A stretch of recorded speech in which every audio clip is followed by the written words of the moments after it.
Hi everyone, it's Annabel from JobPedal, and on the 14th of October, Australians over 18 will be voting for The Voice.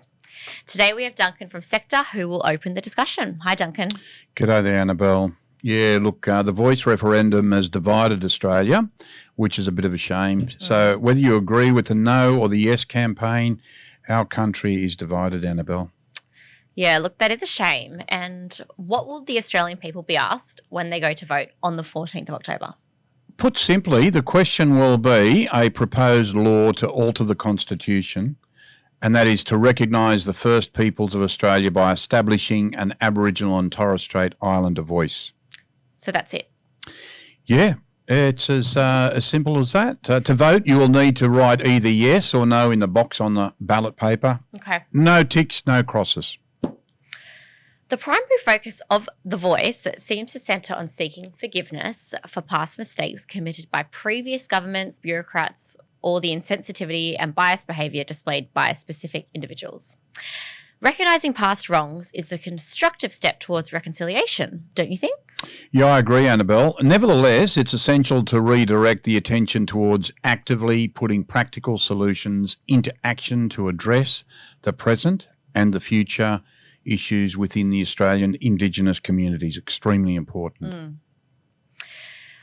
Look, a leading pollster has declared that there is no chance the referendum on a voice to Parliament will succeed, and it is said that in some states the polling is so bad that it's actually embarrassing. Some of the pollsters have the results as being 40% yes and 60% no, and that's a huge margin at this stage.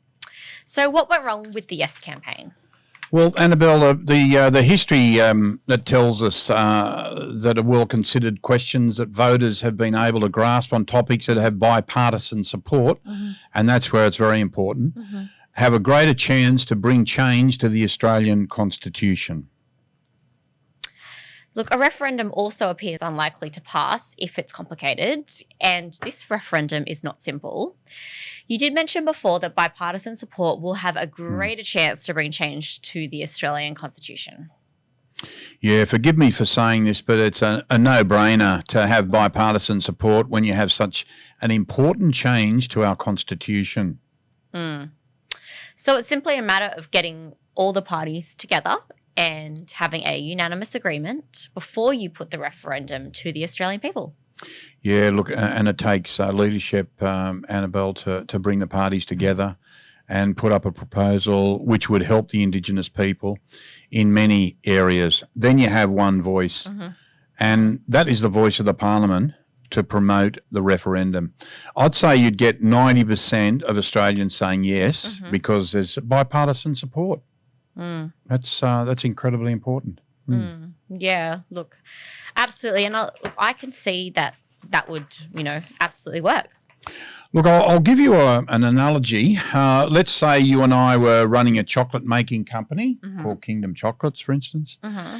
And that chocolate company is known for its delectable treats. Fantastic it is. But all of a sudden you've got this wonderful chocolate company with all its sweetness and delights. It's got a little bit of a problem because 12 of the directors who couldn't agree on the best way to boost their sales because the sales are down and they were in a panic.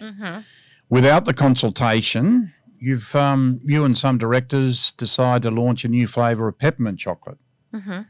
I've convinced half the other directors that the peppermint chocolate is unhealthy and we need to promote a healthy approach. So 6 of the directors and I have introduced a chocolate bar with carrot nuggets. I'm starting to understand. Yeah. So I and the other directors can't agree with your side, and we go straight into manufacturing and marketing the peppermint chocolate. Okay. And I'm so righteous about promoting a healthy carrot nugget chocolate that I and my fellow directors won't even talk civilly to you. Every time we bump into each other, we argue fiercely about who had the better flavoured chocolate. I even sent out a press release claiming that the peppermint chocolates had too much sugar. You don't back down, being stubborn, and organise a meeting with the press where you passionately discuss how sour the carrot lumps are. And in the end, the company goes broke and nobody wins. But if we didn't panic and all 12 directors decided, after careful research and trials and testing among consumers, that we as a company decided on a strawberry flavoured chocolate, it tastes nice and has less sugar. Annabel, that sounds like a great idea. Let's run with it.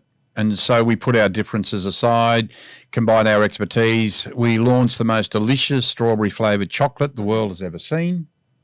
And the company's sales soared, and our chocolates company became stronger and stronger, proving that sometimes the sweetest solutions come from working together.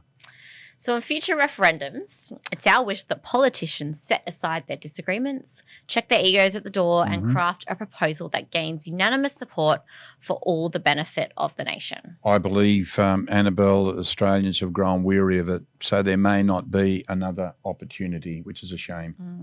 Well, thank you so much for that, Duncan. Thank you, Annabel. And don't forget to vote. It's either yes or no.